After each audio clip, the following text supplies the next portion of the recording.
tema que nos convoca hoy lo hemos denominado política, corrupción y narcotráfico. Vamos a ver ahora de qué se trata. En general, la opinión pública sostiene que la corrupción de los políticos es responsable de la decadencia de la democracia y en base a este argumento, entonces, defiende su desinterés hacia todo lo que tenga que ver con lo público, su desinterés en definitiva hacia la política. Ante este comportamiento tan poco republicano y en una reacción característica de temor, se busca generalmente, o los gobiernos buscan generalmente, la solución en legislaciones complejas, que anulen las ventajas a las que ilegítimamente podrían aspirar los funcionarios públicos. Sin embargo, el resultado de este intrincado Estado de Derecho son instituciones que llenan a la democracia de promesas incumplidas, plantean la utopía de un poder controlado por la ley y terminan entonces por despolitizar la política. La reducción de la cosa pública a sus delimitaciones legales pretende sustituir el conflicto característico del poder y el consenso característico de la política por el derecho, característica de lo privado. El resultado es entonces clara y ampliamente contradictorio, porque la lucha contra la corrupción de los funcionarios y la consecuente centralidad de la transparencia supone legalizar los contratos y privatizar las políticas públicas con el consentimiento expreso de la ley. Se pasa entonces de la corrupción de la política, con la venia del Estado de Derecho, a la política corrupta, lo que permite la reproducción de nuestro sistema social capitalista. Para que quede claro, quedará penado el soborno privado, el pago a los funcionarios por determinado favor, pero será legal una devaluación, por ejemplo, que recorte masivamente los ingresos salariales de los trabajadores en todo un país.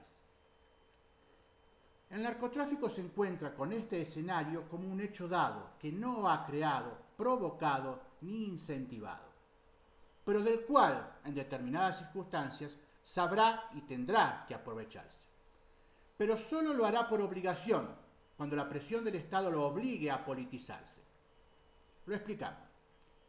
En el contexto latinoamericano, el narcotráfico es una actividad económica ilegal que se politiza cada vez más.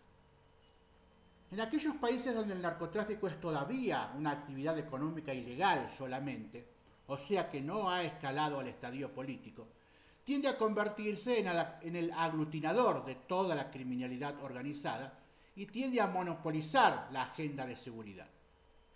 En estos países, la corrupción que pueda ejercer el narcotráfico afecta a funcionarios individuales, generalmente policiales, pero no al aparato del Estado.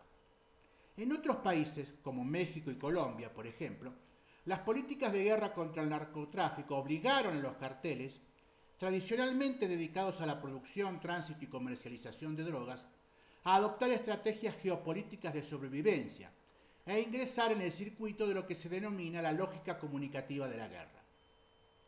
Como resultado de la presión estatal, tras un proceso de selección y utilizando toda la energía disponible, los carteles separan lo propio de lo extraño, delimitan regiones y trazan fronteras, cada uno en busca de un reconocimiento para sí que nunca, por supuesto, se concederá definitivamente al otro.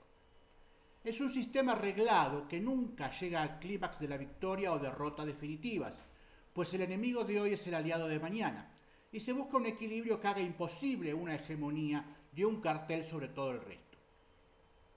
En Colombia, por ejemplo, el proceso culminó en una cooptación del narcotráfico por parte del Estado Nacional, cooptación que no incluyó a todos los grupos y dio origen a una segunda vuelta del proceso, con el actual surgimiento e incremento de las actividades de las BACRIM, las bandas criminales. En México, país fronterizo con Estados Unidos, los carteles se encuentran en pleno proceso de politización, y su lógica de sobrevivencia implica el reforzamiento de las alianzas y una novedosa utilización de las protestas sociales, dentro de las que se incluyen reclamos de sectores burgueses desplazados. Y esta utilización de las protestas sociales es un vehículo de satisfacción de sus propios intereses, como ha sucedido en el proceso de autodefensas recientemente en Michoacán. Si la violencia es inherente por definición a la normalidad estatal, más aún lo es en la etapa primitiva originaria. En este sentido, el narcotráfico no hace más que seguir el mismo proceso de desarrollo y formación del Estado Nacional. En sus orígenes el Estado Nacional estuvo envuelto en una lógica comunicativa de la violencia o de la guerra, como mencionamos recién. Maquiavelo justifica esta violencia porque entiende que no se puede censurar ninguna acción ilegal realizada para organizar un reino o fundar una república, precisamente porque se trata de una violencia para construir, no para destruir. En aquellos sitios donde el narcotráfico ejercita una violencia predatoria, llevando adelante una guerra por la eliminación del enemigo, en realidad intenta construir una nueva legitimidad. En ese contexto, la guerra por el control de territorios tiene características espectacularmente violentas, que incluyen no solo los asesinatos masivos, sino la demostración de los cadáveres para entablar una lógica de comunicación con la población y con las autoridades.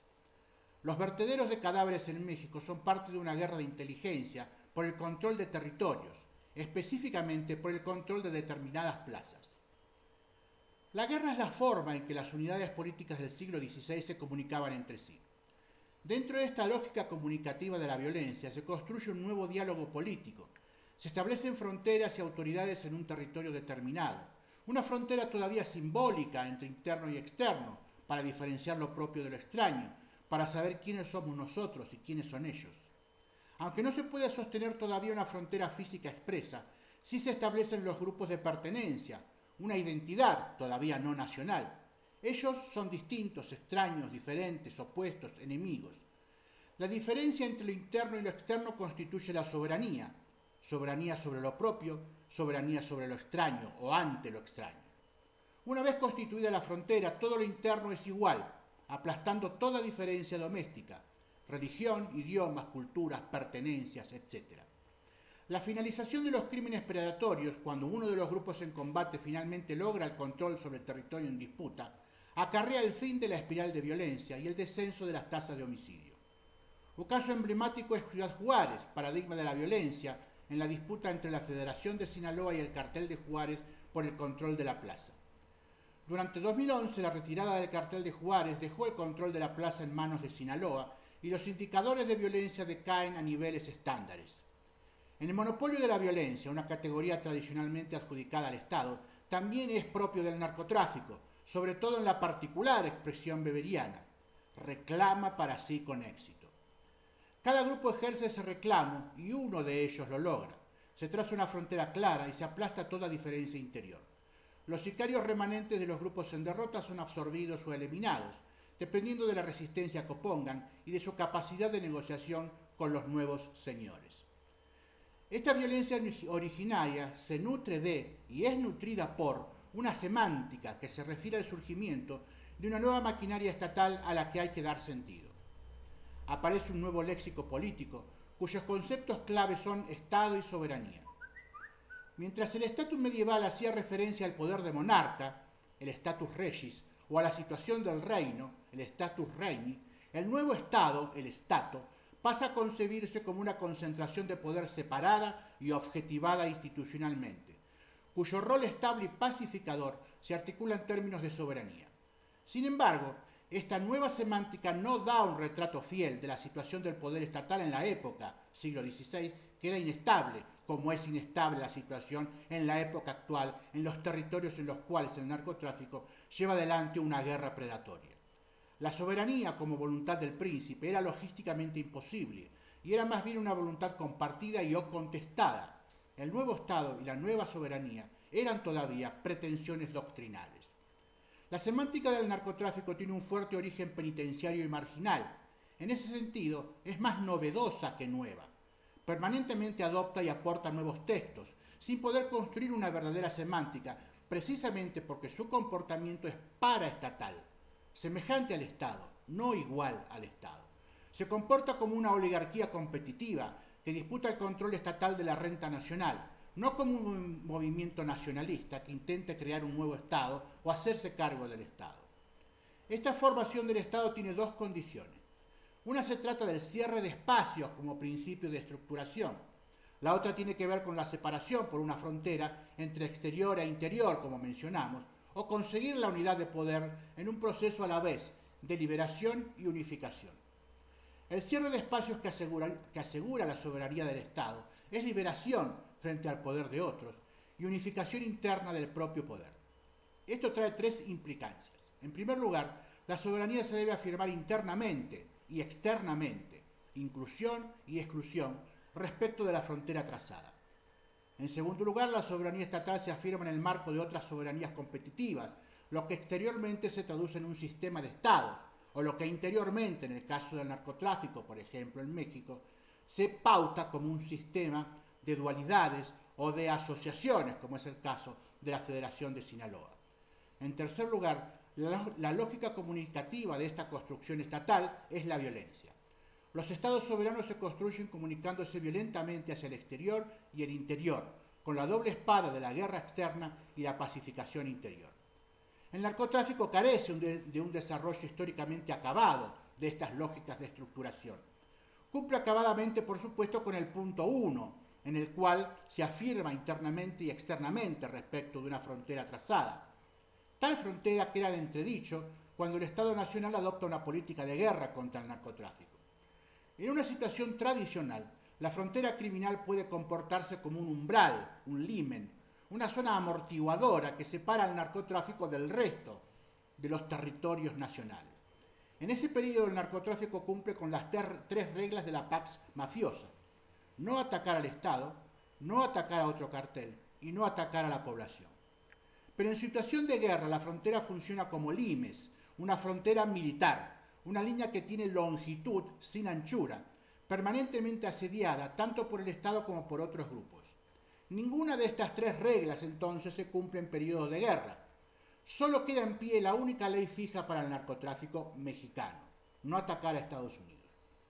El narcotráfico no corrompe al Estado, solo se politiza y cumple las leyes históricas de desarrollo del Estado que conformó al Estado moderno tras 4 siglos de evolución. Los dineros del narcotráfico, cuando la presión estatal lo obliga a ir a la guerra, deben incrementarse dramáticamente porque el arte de la guerra es caro. Los gastos se colocan lejos del tradicional ciclo económico de la violencia, habitualmente desarrollada cuando el narcotráfico solo es una actividad económica, y adquieren un inusitado carácter permanente. En el siglo XVI, todo esto rebasaba la capacidad fiscal de las endebles maquinarias estatales patrimoniales, generando una crisis de la que surgieron distintas respuestas fiscales, variación que es decisiva a la hora de dar cuenta de la formación del Estado, variación que es decisiva a la hora de dar cuenta de qué carteles permanecerán y de qué carteles desaparecerán.